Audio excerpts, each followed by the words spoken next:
이슈 칼럼 시간입니다. 미중산업경제연구소 조용찬 소장과 함께 하도록 하겠습니다. 소장님 안녕하세요. 예, 안녕하십니까. 요즘 많이 바쁘실 것 같아요. 그 미중산업경제연구소인데 미중 간의 갈등이 지금 격화가 되고 있다 보니까 저희도 여쭤볼 게 굉장히 많고 오늘 빨리 뵙고 싶었는데 일단은 4월에 이어서 5월에도 경기 지표가 좀 발표가 되는데 어때요? 이게 반등에 좀 기미가 될 수 있을 정도의 기폭제가 될 수 있다고 보십니까? 네, 기폭제는 되긴 힘들어도 투자 네. 심리를 좀 안정시키는 데는 호재 역할을 해줄 것으로 보이지는데요. 미국 경제 같은 경우에는 계절적 특성이 무척 강하게 나타납니다. 봄에는 건설 활동이 활발하고요. 겨울에는 개인 소비 활동이 좀 뚜렷해지는데 아무래도 미국에서는 봄 수요와 관련된 그 건설 활동이 좀 활발해지면서 산업 생산뿐만 아니라 경기 확장도 계속되고 있음을 보여줄 것으로 예상이 됩니다. 수요일 날은 오후 9시 30분에 4월 소매 판매가 발표되는데요. 전월 대비 0.3% 증가할 것으로 보여집니다. 지난 3월 달이 1.6%였던 점에 비교해 보면은 아무래도 좀 그 둔화는 되는 거지만 현재 자동차 부분의 매출 부진 외로는 온라인 판매라든지 가구, 의류와 같은 판매는 여전히 순조롭게 진행되고 있다는 겁니다. 이뿐만 아니라 수요일 날 10시 15분에 발표되는 4월 산업 생산 같은 경우에는 전달의 마이너스에서 플러스 0.1로 돌아설 것으로 보여지는데요. 전체 지수의 절반을 차지하는 제조업을 비롯해서 국방이나 민간 항공기를 제한 자본 수주도 여전히 호조세를 띠는 것으로 나타나고 있습니다. 금요일 날에는 오후 11시에 미국의 5월 미시간 대학 소비자 신뢰 지수가 발표되는데요. 전달보다는 좀 올라간 97.9로 발표될 것으로 보여집니다. FRB가 금리 인상을 동기람에 따라서 모기지 금리가 하락했고요. 고용 사정도 여전히 견실하기 때문에 실적 발표치가 예상치를 웃돌 수 있다는 점에서는 글로벌 증시에는 한 줄기 담비 역할을 해주지 않을까 보여집니다. 미국과 다르게 중국은 지금 상황이 안 좋습니다. 지난주에 PMI가 악화가 되게 나왔는데 어때요? 이번 주에 발표될 지표가 좀 부진할 것으로 일각에서는 예측을 하는데 이 부분은 어떻게 보는 게 좋겠습니까? 네, 그 중국 같은 경우에는 미국에 수출하는 그 전체 수출 비중이 한 19% 정도 되고요. 고율 관세 부과 대상은 대미 수출의 절반이기 때문에 수출 감소라든지 산업 생산 위축은 좀 불가피하지 않을까 보여집니다. 수요일 날에는 성장률 지표가 발표되는데요. 다소 엇갈린 모습으로 나타날 것으로 보여집니다. 4월 산업 생산 같은 경우에는 3월 달보다 2%포인트 하락한 6.5로 급락할 것으로 보여지고요. 아무래도 신규 수출이라든지 고용, 원자재 재고 쪽에 그 악영향이 계속되는 것으로 보여집니다. 다행스러운 것은 중국도 인프라 건설과 관련된 봄철 수요들이 계속 늘어나고 있고요. 부동산 경기가 중국 정부가 인위적으로 규제를 좀 완화하고 부양시키려는 노력을 하고 있기 때문에 내수는 상당히 좋게 나올 것으로 보여지는데요. 이 때문에 소매 판매는 플러스 8.4, 고정자산 투자는 플러스 6.4로 전달보다 모두 0.1%포인트 정도 올라갈 것으로 보여집니다. 미국도 그렇지만 중국 같은 경우에는 무역 전쟁 중에는 다소 좀 무리수를 두더라도 공격적인 경기 부양뿐만 아니라 금융 완화 기조를 유지시키고요. 증시에서도 연기금의 순매수 원칙이라든지 또 새로운 그 자금을 통해서 주가를 좀 매수해주고 있기 때문에 그런 측면에서는 증시는 앞으로 하방 경직성을 보인다는 점에서는 무역 전쟁 중에는 경제나 증시는 크게 걱정하지는 않으셔도 되는데요. 진짜 위험은 무역 전쟁이 일단락 진 뒤에 찾아올 것으로 보여집니다. 기업 부채 축소인 디레버리징 작업이라든지 투자 억제, 부동산 투기 방지, 금융시장 억제 같은 경우에는 아무래도 지금 그 무역 전쟁이 해소된 뒤에 나타날 것으로 보여진다는 점에서 현재는 너무 걱정하실 필요는 없을 것으로 보여집니다.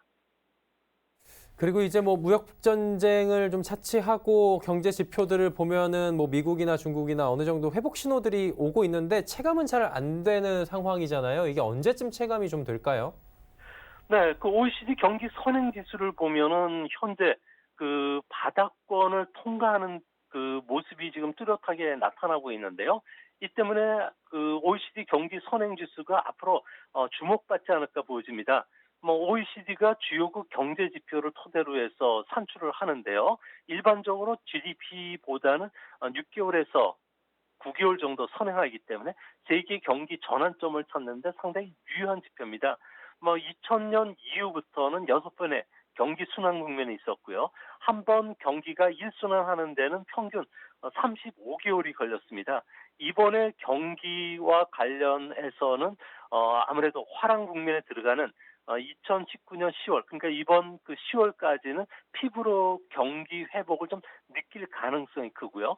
또한 주가는 OECD 경기 선행 지수가 1포인트 움직일 때마다 주가는 14포인트 정도 움직였기 때문에 앞으로 지수가 상승할 때마다는 주가는 좀 더 올라갈 가능성이 있다는 점에서는 한 2년간 전 세계 증시는 한 20% 정도 더 상승할 수 있다는 점에서 너무 현재 그 단편적인 무역 전쟁만 보고서 주시장과 관련해서 너무 민감하게 대응하실 필요는 없을 것으로 생각이 됩니다. 자, 그리고 이제 뭐 실적 시즌 막바지 여쭤보도록 하겠습니다. S&P 500 기업 중에 90%가 지금 실적 발표가 끝난 상황입니다. 자, 이번 주에 막바지 실적 발표 어떤 기업들이 남아있고 좀 저희가 주목해야 될 부분이 있습니까? 네, 아무래도 그 메시 백화점이라든지 그 네트워크 장비 회사인 시스코 시스템즈 같은 경우는 15일 날 기업 실적을 발표하고요. 월마트나 반도체인 엔비디아 머티리얼스 뭐 이런 종목들도 이제 실적을 발표합니다. 뭐 현재 90% 정도 기업이 1분기 실적을 발표했는데요. 애널리스트들의 사전 순이익을 예상을 뛰어넘은 기업들 같은 경우는 무려 75% 정도입니다. 1분기 매출액 같은 경우에는 5.6% 정도 증가할 것으로 보여지고요. 이 때문에 전체적으로는 1분기 순이익은 마이너스 0.9% 정도 감소하겠지만 2분기부터는 실적 회복세가 뚜렷하고요. 내년에는 두 자릿수 증가가 예상이 되기 때문에 오히려 지금같이 주가가 조정 보이는 시점에 매수 기회를 찾으려는 움직임도 크지 않을까 보여집니다. 특히 현재 미중 간의 갈등과 관련해서는 서로가 극과 극을 좀 달리면서 평행선을 달리고 있지만 아무래도 이렇게 강경 자세로 나온다는 것은 두 나라가 조기에 합의할 수 있다는 가능성도 시사하기 때문에 너무 비관적으로 보실 필요는 없을 거로 보여지고요. 뭐 현재 S&P 500 지수의 주가 수익비율 한 16배 정도 수준인 점을 비교해 보면 주가가 전혀 비싸다는 느낌을 받을 수가 없기 때문에 뭐 주가 조정 시 뭐 주식 매수를 점차 늘리는 전략도 제가 보기에는 그렇게 나쁜 전략은 아닌 것으로 보여집니다. 조금 전에 이제 뭐 관세 얘기해 주셨으니까 이 부분 본격적으로 좀 여쭤보도록 하겠습니다. 어제 미국 장 시작 전에 중국이 갑자기 발표를 했습니다. 속보로 타전이 됐었는데 미국산 수입품 600억 달러에 대해서 관세 25% 그리고 6월부터 부과하겠다. 일정 유예를 지금 보름 정도로 또 준 건데 일단 무역 갈등이 장기화되는 국면은 맞는 거죠? 지금 현재 미중 간에는 국가 명운을 걸고 진검승부를 하고 있는데요. 하지만 서로가 테러를 지금 열어주고 있는 상황입니다. 중국 같은 경우에는 미국의 압력에 굴복하지 않기 위해서 600억 달러, 5,140개 품목에 대해서 관세를 인상을 했는데요. 하지만 이 내용을 보면은 미국의 주력 수출품이라고 할 수 있는 원유나 대형 항공기는 추가 관세 인상에 포함시키지 않았습니다. 또한 미국도 중국 흔들기에 나서면서 애플의 아이폰 같은 경우에는 매년 미국에 수입되는 규모가 432억 달러고요. 또 노트북 같은 경우에도 375억 달러 정도가 되고 의류는 나이키도 포함시키겠다고 밝혔는데요. 아무래도 이것은 미국이 중국의 글로벌 그 서플라이 체인을 앞으로 미국이 흔들 수 있으니까 중국 같은 경우에는 외국 기업들의 엑소더스로 인한 차이나 쇼크가 발생될 우려가 있으니 미리 미국에게 포괄적인 그 무역 협상을 타결짓는데 나오라고 하는 신호로 보여집니다. 또한 미국 같은 경우에도 의약품이라든지 히토류를 좀 제한시켜 지켰기 때문에 앞으로 미중 간의 무역 갈등은 최악의 국면은 피하지 않을까 보여지고요. 특히 국제 관계에서 정치인들이 하는 이야기들을 너무 민감하게 받아들이실 필요는 없습니다. 뭐 정치인들 같은 경우에는 트럼프는 아무래도 그 대선을 앞두고 지지율을 끌어올리고 그리고 여론들이 현재 트럼프의 그 세금 탈루라든지 뭐 여러 가지 그 러시아 게이트와 관련된 집중하다 보니까 이 부분을 좀 돌리는 부분 그리고 시진핑 국가 주석 같은 경우에는 대미 무역 협상에서 저자세를 보였다는 이런 당내 비판을 돌리기 위해서 이변과 갈등 고조 급변, 반전이라는 그 시나리오에 따라서 현재 그려가고 있는 상황인데 현재는 이변과 갈등이 고조되지만 앞으로는 한 번 더 급변 사태가 있을 거로 보여지고요. 그 이후에는 지지층뿐만 아니라 자신이 이 문제를 해결할 수 있다는 정치적 리더십을 보여주기 위해서 반전 카드로 쓸 수 있다는 점에서는 한편으로 앞으로 미중 무역 협상이 타결되는 시점도 그렇게 멀진 않았다고 보여집니다. 일단은 뭐 많은 분들이 말씀해 주시는 부분도 뭐 오래 가진 않을 것이다. 그리고 양국가가 유예를 하고 있기 때문에 뭐 멀리 가진 않을 것이다 했는데 글로벌 IB 골드만삭스가 연말쯤에 타결이 될 것이다라고 좀 부정적인 코멘트를 하면서 또 불확실성이 커졌는데 산업과 경제에 미칠 영향이 어느 정도일까요? 아무래도 뭐 골드만삭스라든지 그 국제투자은행들 같은 경우에는 좀 보수적으로 보는 경향이 좀 있긴 하지만 아무래도 타결이 될 수 있다는 점은 아무래도 증시엔 좀 긍정적인 상황으로 보여지는데요. 미국 같은 경우에는 중국 제품에 25% 관세를 부과하면은 뭐 개인들 같은 경우는 가계 단위로 767달러 정도 연간 부담이 좀 늘어나게 되고요. 무역 종사자 700만 명 중에서 100만 명 정도는 고용을 좀 위협받게 됩니다.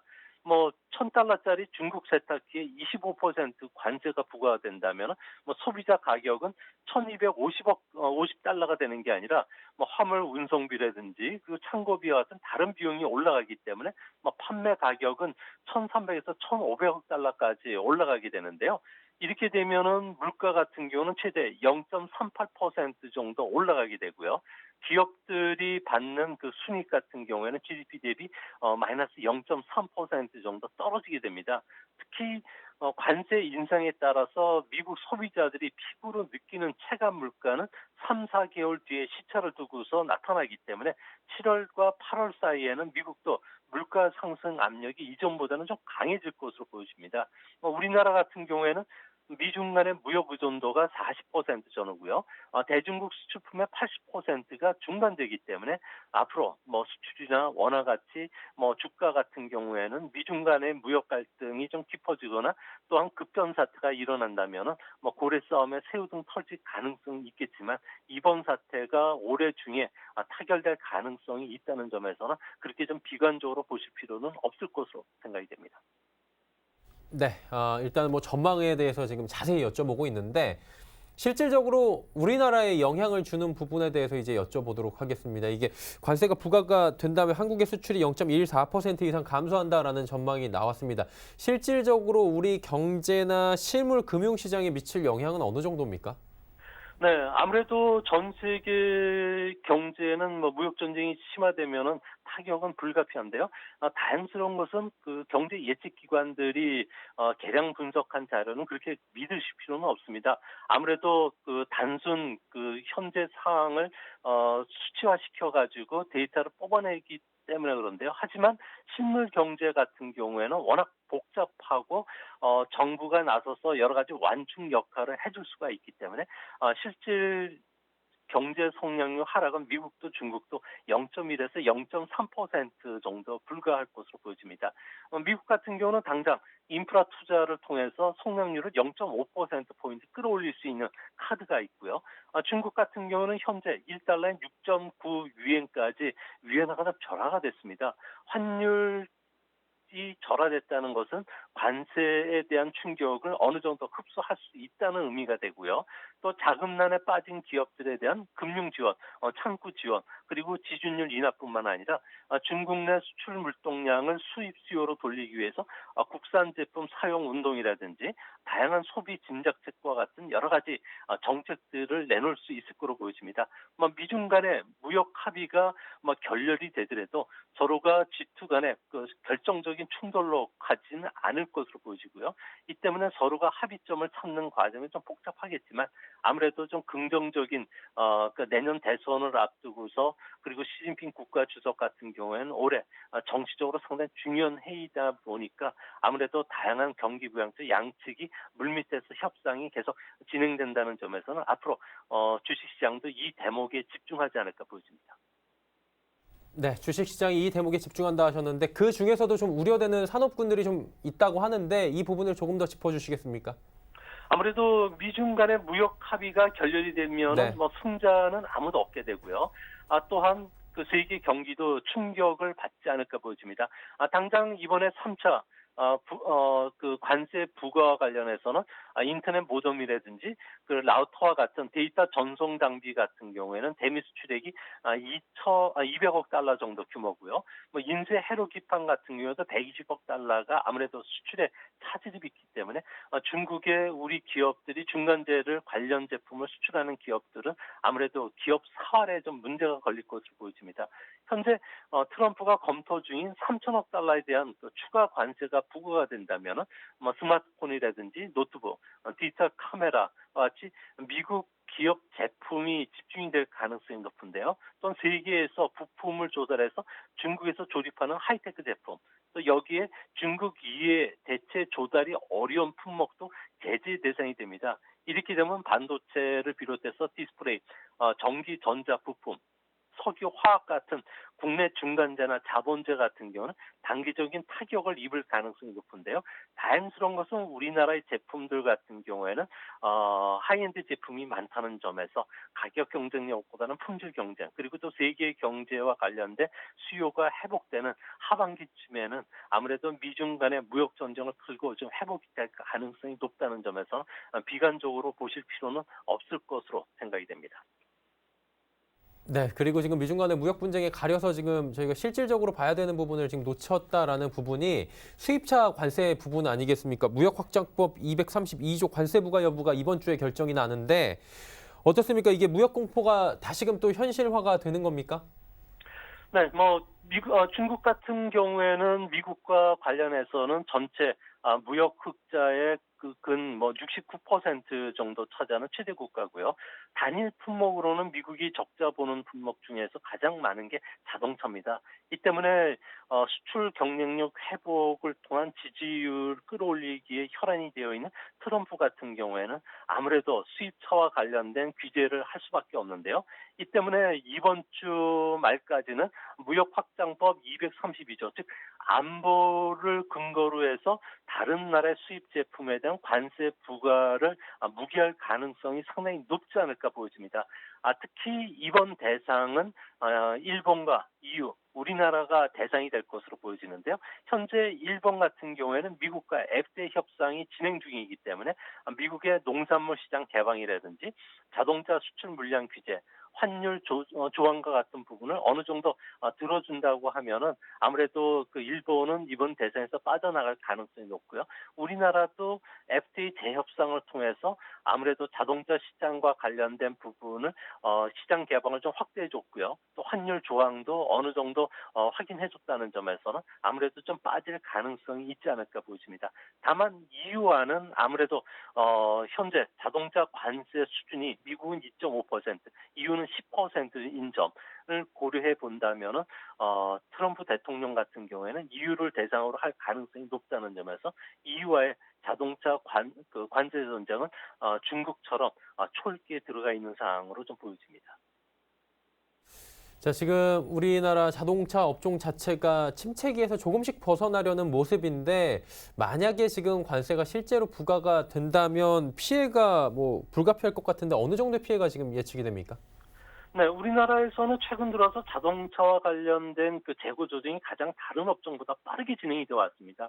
그런 만큼 미국 시장 그리고 뭐 2,500cc 이상 고급 차 시장에서 우리가 좀 적응도가 좀 빨라질 것으로 봐졌는데요.